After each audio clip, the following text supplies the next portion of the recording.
You may have been victimized by someone, and as hard as that is, it's time to stop being the victim and overcome. Make me, how can I be true to you, Almighty One? Make me, how can I? Hey, I'm Nisi.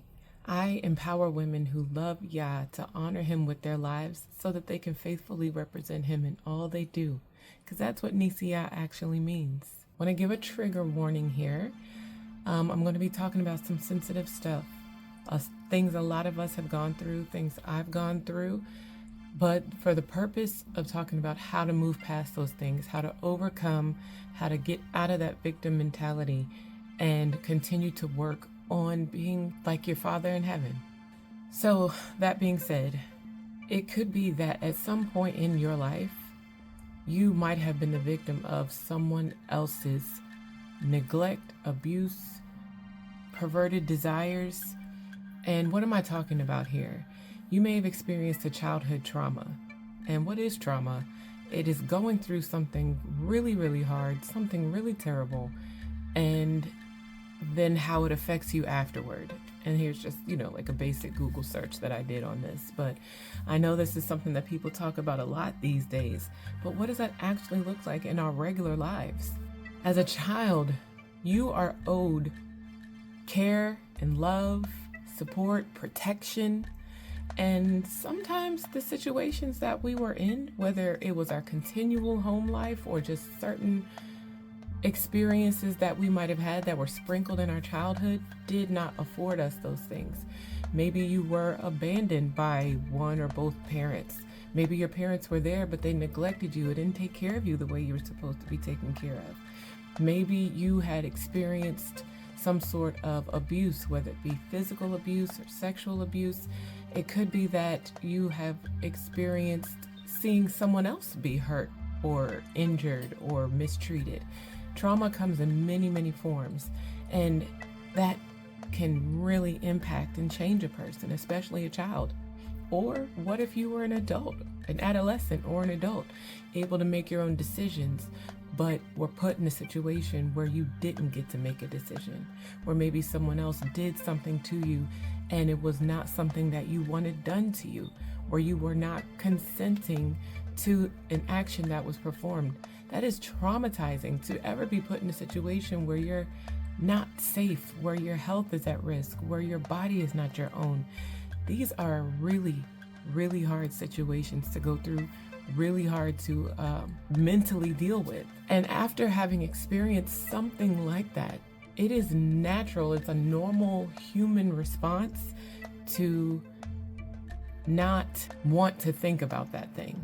It's a natural response to internalize it, lock it up in a door, throw away the key, and be like, you know what? I'm not ever going there again. And that for a while can be functional. It's like a survival skill. And so if you're not thinking about it, then it's like, okay, you might feel like you're healed. I know I did. And life has a way of, especially if you have a desire to be better, if you have a desire to work on yourself, life has a way, and the Most High has a way of bringing those things back to the surface. And they might not come up with, hey, remember this specific instance when this happened to you, you need to get healed. But instead, it can come out in other behaviors. Your behaviors might change. You might become more angry. You may become bitter. You may have a disdain for men or women. It may change your sexuality and heighten it or pervert it in other ways. And can just change your outlook on life and how you think about things. And unfortunately, that's kind of the norm. And at least it was for me. I experienced something when I was 14 years old. I'm just going to be transparent here. A male adult family member took advantage of me. I used to really like spending time with this person. I thought he was fun and caring. And I realize now, looking back on it, that he was definitely grooming me and waiting for the perfect opportunity to gratify himself at my expense. And that freaking sucks. It's hard. And I thought and think, it's like at different points, I guess it comes in different iterations where you feel like you're okay. but then it comes back. So maybe that's the Most High just allowing you to process in the chunks of processing that you're able to deal with without totally overwhelming yourself.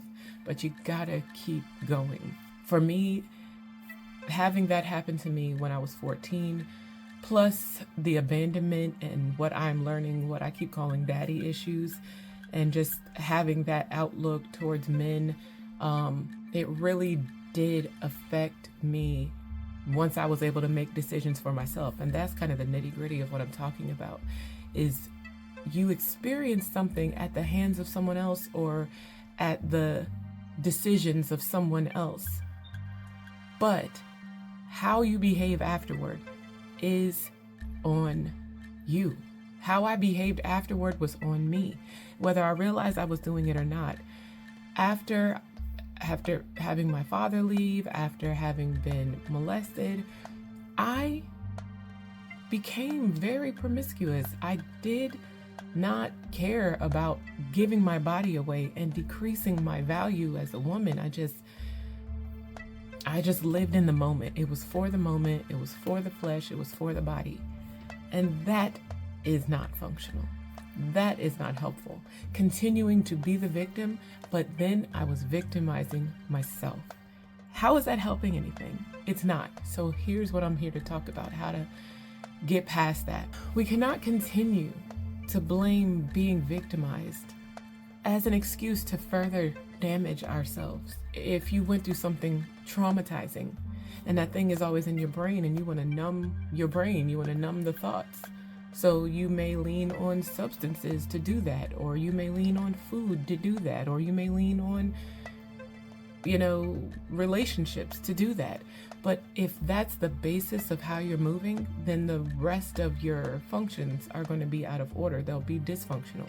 The way you eat, the way you drink, the substances that you use, the relationships that you get into, they'll be dysfunctional. And that's not helping a woman who loves Yah and who wants to honor him with her life. If that is you, then moving forward, you got to think, is what I'm doing pleasing to the Most High? Because that is the bottom line here. Like, that's the motivating factor. Is your current behavior pleasing to your Abba, the one who made you? Did he make you to live that kind of dysfunctional life? These are hard questions. At the end of the day, was what they did to you, the person who victimized you, the person who didn't take care of you, the person who didn't support you, didn't protect you, was what they did wrong? Absolutely yes. Should we continue to damage ourselves because of it? Absolutely no. If you don't stand up for yourself, whoever will? So how do you get to that point? The how. First and foremost, number one, Abba Yah. Yah is the reason. He is your why. He is your when, where, how, what. He is your all. He is your everything. So you begin and end and continue and stay and plant yourself and abide in the secret place of the Most High Yah. That is number one, period. Recognize your behavior. What drives it? Do you drink to excess?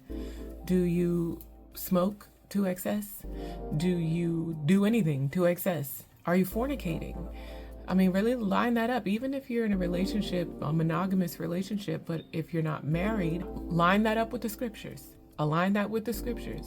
Do you have a desire to please Yah, or do you have a desire to please you? Because that's going to be the dividing line here. What drives your behavior? Is it a desire to please your flesh? Is it because you feel like you're entitled because someone else hurt you? Think about these things. I don't have an answer for you. What's your answer? Are your current actions, is your current lifestyle increasing your value as a woman? Or is it decreasing your value? Think about anything else that has value attached to it. And I'm not saying this is what you are, but just the concept. Like, a pair of shoes. What's more valuable? Like a new pair of shoes with comfort and support and the heel and sole intact and the laces aren't frayed? Or shoes that have been worn for the last 20 years and can't barely hold themselves together anymore and been used up. What's more valuable? A car. If you are getting the opportunity to get a new car, would you want a brand new car? Or would you want one that has been driven until the wheels fall off? What's more valuable? How can you become more valuable? How can you stop devaluing yourself? I'm not talking from a place of not knowing. I am talking from a place of having done these things, having come from these things. I wasn't even thinking about what my value is or what the value of a woman is. But if with everything we're talking about, we're going to line up with the scriptures, then what does Proverbs 31 say? What is more, her price is far above rubies. Who? A woman? Any old woman? Or a virtuous woman? And what does virtue mean? Can you achieve this, being a valuable woman, after being victimized, after years and years of self-inflicted devaluation? Absolutely yes. The Messiah said, "Behold, I make all things new." And y'all, why do you think I love Yah so much? Because I know what it's like to have the absolute lowest value, to be at a point where I couldn't be lower. And Yah still love me and make me new. So he's not doing anything for me. He's not doing anything for me that he doesn't want to do for you, that he can't do for you. And that's why I'm here, being obedient, telling you these things so that you can know that he wants to do these things for you. All right, so here we go. Pray. Pray without ceasing. Communicate. And for me, this is me. For me, praying doesn't have to mean being on my knees like this, as we see it on TV, in a closet, or separated from the world. How can you pray without ceasing if you got to be on your knees like this all the time? Praying is communicating with Abba. I talk to Abba Yah all day long. I talk to Abba all day. And that's what pray without ceasing. Communicate with Abba. Acknowledge him in all your ways. He will direct your paths. Fast. Fasting is a very, very good way to quiet the flesh, to tell your body, to tell those devaluing desires, to tell these dysfunctional thoughts and behaviors that you will not be controlled by them.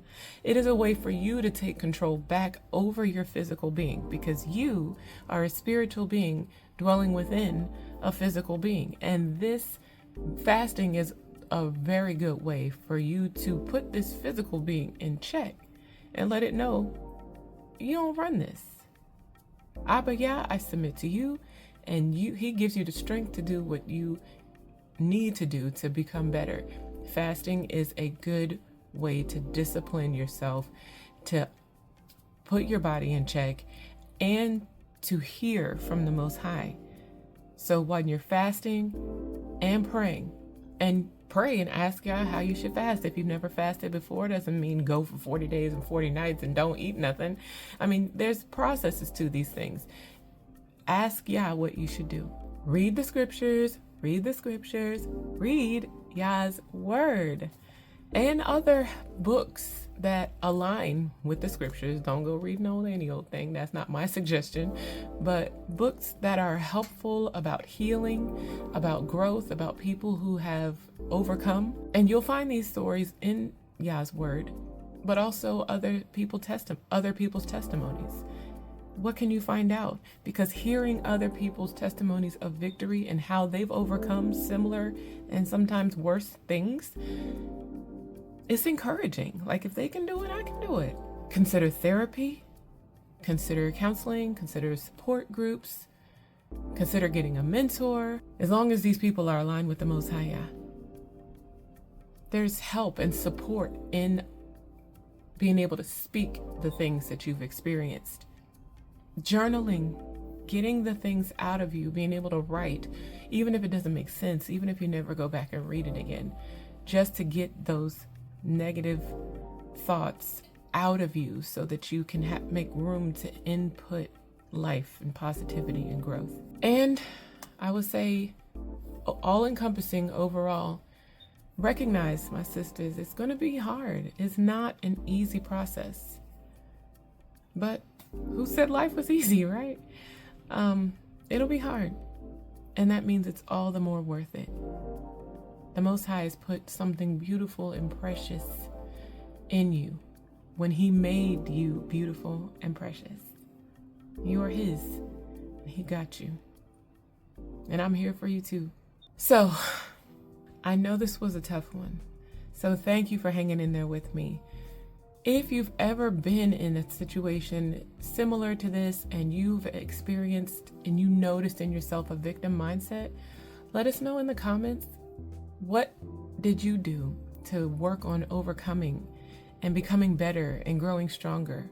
Please share these things in the comments so that we can uplift one another, build one another up, and try to form a community of women who do love Yah and want to honor Him with their lives.